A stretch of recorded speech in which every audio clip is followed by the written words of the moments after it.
विदिशा जिले के चीरखेड़ा गांव से एक बड़ी खबर सामने आई है। किसानों की शिकायत पर मौके पर पहुंचे केंद्रीय कृषि मंत्री शिवराज सिंह चौहान ने पाया कि खरपतवार नाशक दवा के असर से सोयाबीन की पूरी फसल बर्बाद हो गई है।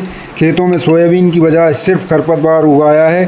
किसानों की इस गंभीर समस्या को देखते हुए उच्च स्तरीय वैज्ञानिकों का दल अब खेतों की जाँच करेगा।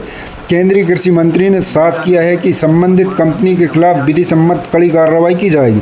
केंद्रीय कृषि मंत्री जी का कहना है कि किसान फसल ही उसका जीवन है और हर किसान को पूरी राहत और न्याय दिलाने की व्यवस्था की जाएगी। इसके साथ ही नकली और घटिया दवाइयां बेचने वाली कंपनियों के खिलाफ पूरे देश में कड़ा अभियान चलाया जाएगा। किसानों की मेहनत और जीवन से खिलवाड़ करने वालों पर अब नकेल कसना तय है। फिलहाल विदिशा के किसान राहत की उम्मीद लगाए हुए हैं। खेत में सोयाबीन की जगह खरपतवार खड़ा है। किसी एचपीएम कंपनी की दवाई डालने के कारण ये हुआ है और ये शिकायत एक खेत की नहीं है,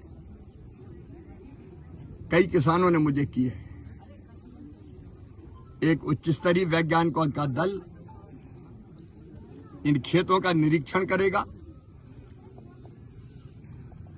और जिस कंपनी ने ऐसी दवाई दी किसानों को जिससे किसान तबाह हो गए, विधि सम्मत सख्त कार्रवाई उसके खिलाफ की जाएगी। किसान के पास फसल चली गई तो बचा क्या, जिंदगी चली गई उसकी। इसके लिए उसको राहत मिले, इसकी व्यवस्था करने में कोई कसर नहीं छोड़ेगी और कंपनी को ही करना चाहिए। अभी मैंने एक प्रतिवेदन देखा, मुझे बताया केवीके रायसेन के किसी वैज्ञानिक ने जो प्रतिवेदन दिया है वो सही नहीं है। इसलिए उच्च स्तरीय वैज्ञानिकों का दल आएगा, जांच करेगा और किसानों को पूरा न्याय दिलाया जाएगा और एक अभियान शुरू होगा पूरे देश में ऐसी कंपनियों के खिलाफ जो घटिया, नकली और खतरनाक दवाइयां देते हैं और किसानों को लूटते हैं।